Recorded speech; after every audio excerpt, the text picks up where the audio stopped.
Hey, good morning, Mama. What you doing? I want to talk to you about this letter. What's up with the letter? The letter is that Mark wants to remove me from my home. And I don't want that to happen. What is today, Mama? What's today's date?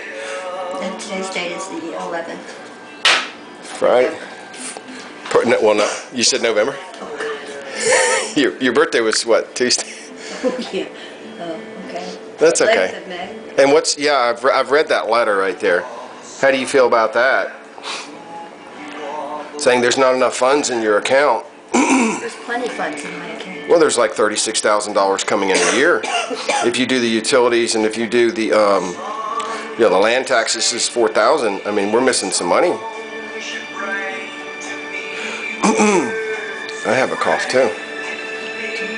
Who's singing over there? Neil Diamond. Sweet. Nice TV. Okay.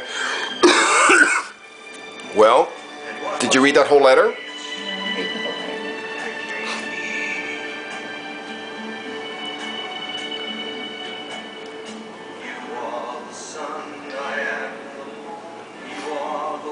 What's it stating in the letter? If they want to move me out of my home. Right. To where? To Connecticut. Oh, that's not... Okay. I don't want to go there. I want to stay in my home. I'm very happy here. I mean, has Mark done anything to keep you in your home? I know. Did you take that cough drop? Well, I mean, Mark's your guardian. He's supposed to do everything in his power to keep you in your home. What has he done? No, he hasn't done anything. I mean, has he financially helped out? What does he make? $100,000 a year? Yeah. And Greg Lyon makes $100,000 a year. I mean, I sold my chop saw tool to pay for the TV. It's just a little something so you can communicate with Kelly. I've gotten no help, and then I sent an email about a renter, which, excuse me, I'm coughing too. I got approval, but this last time, I haven't gotten any response.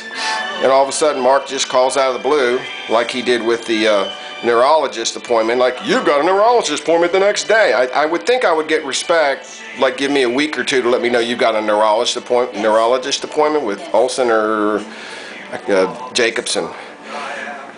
So, but then he says, well, the estate's $4,000 negative. Well, if you do the math, with, you know, $2,800 coming in a month, even with the land taxes, $300 in utilities, if you do the math, there should be $8,000 left over. I mean, is Ann Herrera getting paid for that? I don't know. Where's the money gone? We're not doing drugs. No. So one of the issues is a $4,000 in a negative. So me and Diane and Kevin are paying for your groceries. That's $3,600 a year. That'll help. Let us do a renter. And, you know, so far it's in hold. We're waiting for a court date. So, I mean, I kind of wanted you to speak for yourself. And that's why I'll just ask you questions. I mean, you know, being up in Connecticut, that's wonderful. Mark can provide you 28-hour-a-day care, but the thing is, he can't provide your mind happiness, the familiar, you know, daycare, people love you, the house, you know, everything that's here. He doesn't, in my opinion, doesn't understand how this could dramatically affect your mind. That's what we're talking about, your mind. So, what do you think about that? Excuse me, I got a cough too. Ragweed. You know, I'm sure Toni loves you and everything, but I mean, Toni, you know, has she been like the closest, what is it, daughter-in-law for years and stuff? Does she call you every day? No. She wants you to go to church with her and walk with her and hang out with her, and that's fine, but, you know, Mark and Kelly, I think, could have done something besides complain. I mean, I just got the TV, and then I have some security cameras, but I mean, there is evidently a financial issue going on, which I just heard about. Yes. So Mark just tells me, like, we're $4,000 negative. Seems like a scam to me. That's kind of sneaky. He's guardian. He should know what the finances are. Why do I just hear about $4,000 negative? Well, let's do something about it. Mark, you make money? Chip in. Mark, you work for Philips Magnavox. Why didn't you buy a TV like this? It was open box 134, and then this little box right here, the smart TV box, was 174 with the camera up top. So, I mean, I just wanted to hear what you thought about. Excuse me. Brittany, what do you have to say about this? Okay. You know, I just remember last time we went into court, the judge would not allow you to utter one word. you know, when I've heard you talk to Mark on the phone, he basically changes the subject. He's taking advantage of the dementia. It's so easy. When I talked to him Friday, 2 weeks ago, we're supposed to have a family talk with Kevin, Kelly, and me, and it was like there was no talk. It was like he had already sent the letter to the judge recommending you leave, and then on May 1st, he filed this. Mark's doing what Mark feels, and I believe, you know, don't you think your son Mark has chosen his career and it's out of guilt? He's like, well, if I can't be down here with Mom, I'm going to take her to Connecticut in the cold winters.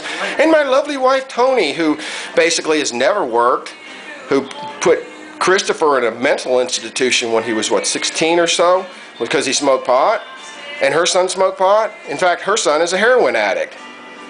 Mark supported all that. Toni's had a free ride. You know, we don't really know who Toni is. We know she talks to God, and that's a wonderful thing to be spiritual, but there's a lot more to it than that. There's something motivating Mark to remove you from your home, to actually, since I've been here and renewed my lease, 2 years as your caregiver, Mark has done nothing. Nothing. Nothing financially and nothing but, hey, you've got an appointment in the morning. Well, I would like to know a week ahead of time they notify you. Yeah, So you didn't make your neurologist appointment. And Christopher's staying here as a guest. And I have, you know, we have the printout from Kroger where he didn't give you your thyroid medicine for 2 months. You could have got very sick. Yes, And then when Christopher got that pizza job, he basically, the reason why I left is I'm like, dude, could you start paying a little bit of rent? And he left. And he owes me $940, which I do have a book where he wrote down in his handwriting. I'll scan that and send that to the, you know, the wonderful whoever. It doesn't matter. So, no, I just wanted to kind of get your, excuse me, we're dying here, help us. No, I've had this thing for 3 weeks. It's from the pollen, the ragweed or whatever. It is. That's the way it is with me. But Pollen's been thick. I mean, Mom, you have good and bad days, and we've, you know, the first year we had 1 or 2, and then this, you know, the last 6 months we've had about 10 days where you get stir crazy. I, you know, was doing the coconut oil, and I personally think that your mind is, you know, when you get home from daycare, you're just active and you're racing, and you sit here in the house and it's quiet, and you go stir crazy. When I start walking up and back. Oh, that's good for you, but it's to keep active. I mean, the TV will occupy, and we did a video chat with Kelly. It's not Skype, this TV right here. We did the video the last 2 days, but, you know, and I've been coming home early. Yeah. You know, but there's still, I mean, that's cool. I'm trying to expand daycare and get you, you know, Fred Vermillion's supposed to be walking with you. But if we have a money issue, if we do the math, you know, how much is, you know, I'm curious how much Ann Herrera is getting paid to monitor your estate. I think that's where we have, you know, the last year we went in court, we had very little money, and now we have -4, and it's like, well, we had a $1,500 tree cut down. We haven't had anything done. I've done the grass, maintained, you know, put new locks outside, and I'm thinking, well, God, we got the money coming in, and where's it going? Don't you think it's your money? You should know where it's going. Well, right. So Mark just calls me out of the blue 2 weeks ago, you know, and we're all having this wonderful chat about our mother. It's you know, I mean, don't you think this is what Mark wants for you? If this is not what you want to go to Connecticut, is this what Mark wants for you? Toni wants for you? I mean, Toni, in my opinion, controls Mark. She's kicked him out of the house before because her son ran up a $1,000 phone bill, and he disciplined him, and he stayed here. He never did anything. He never cut the grass. He never helped clean the house that he complains about. So we need some help. You know, we have siblings, and Kelly had texted me like, just remember, we're still family. Well, family does what's right. Family does what family does without speaking. You do that. You know, it's like a dying wish. Well, you have a living wish, and your living wish is to stay in my home. Okay. Well, we knew that. We knew you were going to say that. Yeah, I mean, I have good and bad days too. I have dementia where I forget. I got to write stuff down because I do so much. So, but there's always, when I was a child, I always wondered what motivated people. Greed, sex, drugs, lust, you know, like, what are you on this planet for? And Mark and Toni and, you know, Kelly's a lot better. Sorry, Kelly, I'm not trying to bring you in on this because she's neutral like the Swiss from World War II. She is. I love Kelly. So, but Mark and Toni have always been kind of pretend friendly, especially Toni. Pretend friendly. Like, hey, how you doing? What's going on? And they have an ulterior motive. They have another motive. You know, I mean, Mark, when I was in my early 20s, was so judgmental of me. And Christopher stated the same thing when he's here. He's just really out to judge. I didn't talk to him for 5 years. Why didn't I talk to Mark for 5 years? I worked and I partied, okay? So I'm a bad person. I wasn't robbing banks. I wasn't stealing your jewelry. I wasn't stealing Nanny's jewelry. I mean, like, going into court to slander me, that's not going to happen again.